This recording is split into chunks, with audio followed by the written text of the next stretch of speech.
a reactor is dangerous. Weird that they named it Epsilon 8. I thought the DMR fell under the Foxtrot 9 designation. Who knows and who cares? I imagine they dedicated an entire branch towards just the DMR due to how primitive its research is. You'll have the computer boys back in the base sift through the data, and then we'll send it off to the BBC and the US government. Why the BBC, sir? It's too early for American news. While the feds might jump onto this immediately, American news won't. So let's get it to the BBC while it's the middle of the day for them. Ah, I see. As for you, you've fulfilled your duties. You will be compensated in full for your actions. You and your entire family will never have to work ever again. We'll drop you off at the New Haven station. From there, you can just watch the show unfold. Of course, though, if we have any other jobs and you'd like to participate, you know where to contact us.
Good evening, and breaking news from the United States of America. The BBC has just received confirmed reports that the crown jewel facility of the Quantum Corporation has just suffered a catastrophic loss. The Madison Research Facility, located just east of New Haven, Connecticut, engaged what their site administrators in newly obtained classified data called Protocol Saletum, which is the detonation of a 1 megaton nuclear bomb located roughly 1 kilometer underground in the event of a data breach.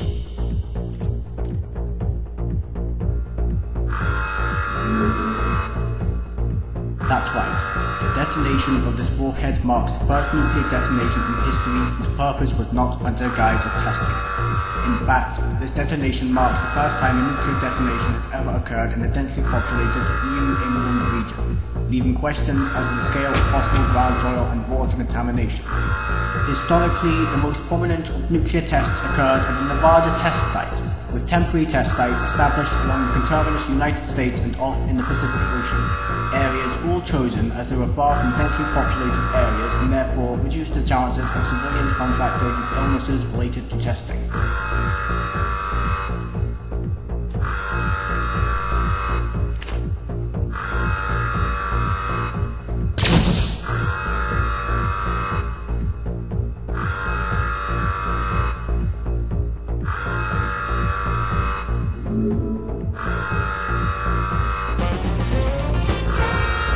As mentioned earlier, analysts were able to ascertain the purpose of Protocol Saletum as being an emergency protocol to destroy the facility in the event of a critical data breach, the data being of a lab division called Epsilon 8. Epsilon 8, per Quantum Corporation's description, is a human biological testing and research lab with the aimed goal of reverse engineering the capabilities of living humans. The BBC has obtained a fully-fledged document regarding all of Epsilon 8's operations, who they tested on, and how they operated under the nose of the government.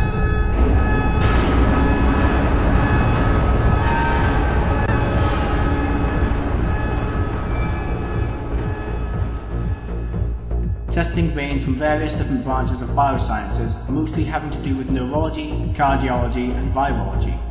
While we will not discuss the more gruesome aspects of the Epsilon 8 program on this news report, the mild experiments range from mind-control sleeper agents to CRISPR-based genetic engineering. Overall, there were 152 subjects named in the subject roster, most of them stemming from a lower-class background and half of them presently deceased. The names of all the Epsilon 8 members were also included in this database, implicating Quantum Corporation CEO James McCarthy and a plethora of staff from the now former Madison Research Center, such as Dr. Martin Miller, Dr. Robert Brenner, and Dr. Helene Kaiser.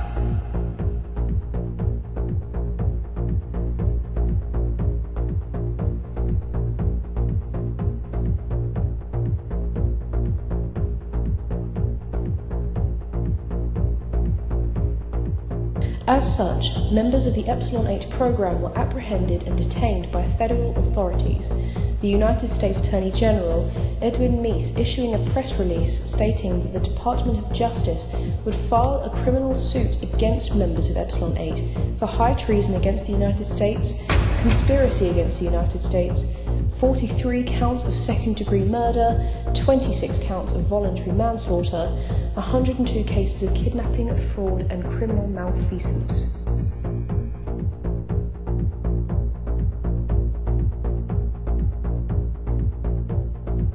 According to sources within the US government, the trial is scheduled to take place next week through the Federal District Court in Connecticut.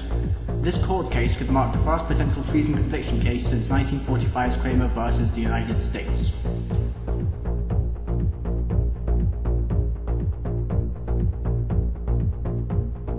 Epsilon 8, according to the database leak, commenced operations around the time the Madison Research Center was built, culminating various different experiments and various staff members, names of whom have all been identified. Epsilon 8 used accounting tricks to throw government subsidy money into a black budget, accumulating millions to almost billions of dollars in funding. An annual funding sheet dating back to 1972 detailing an exponential growth